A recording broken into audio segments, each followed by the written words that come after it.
the first European leader to head to Washington since President Trump's re-election. His task, an attempt to reach a consensus over ending the war in Ukraine and to stabilise the transatlantic relationship, which has been severely tested. Again, the relationship's been very special with France and very special with this gentleman on my right. It looked like the old Le Bromance between these two was back, but the differences weren't far from the surface, notably on the relative contributions to Ukraine from the US and Europe. Europe is loaning the money to Ukraine. They get their money back. No, in fact, to be frank, we paid 60% of the total effort, and it was through, like the US, loans, guarantee, grants, and we provided real money, to be clear. But Donald Trump continues to insist Ukraine hands over half its key natural resources as compensation for America's contribution. And he says such a deal with Ukraine's President Zelensky is close.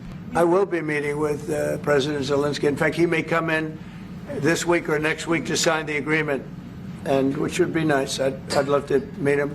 Would meet at the Oval Office. That issue of compensation is another bone of contention between the US and Europe. It was up to Russia, said the French president, to pay. This war costed all of us a lot of money, and this is the responsibility of Russia because the aggressor is Russia. Where some agreement appears to be emerging is on the question of possible European peacekeeping troops in Ukraine after a truce, something both France and the UK are open to.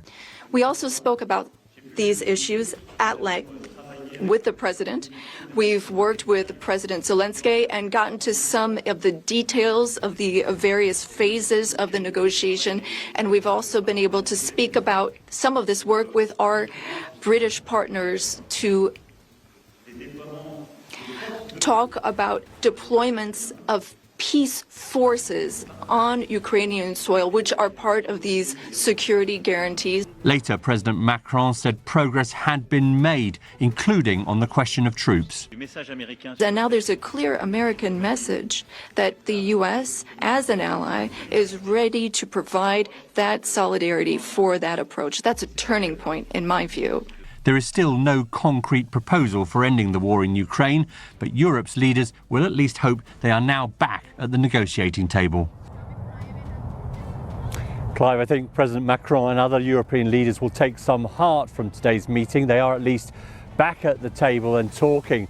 However, there were no reassurances from the president on whether America will provide any kind of security guarantee and whether it would hold out for Ukraine getting its land back. Bear in mind, of course, last Friday, President Trump said President Macron and Prime Minister Keir Starmer had done nothing to end this war.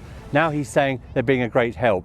His view, his mood, his attitudes can change, just like that. Indeed. All right, Gary, thank you. Gary O'Donoghue there.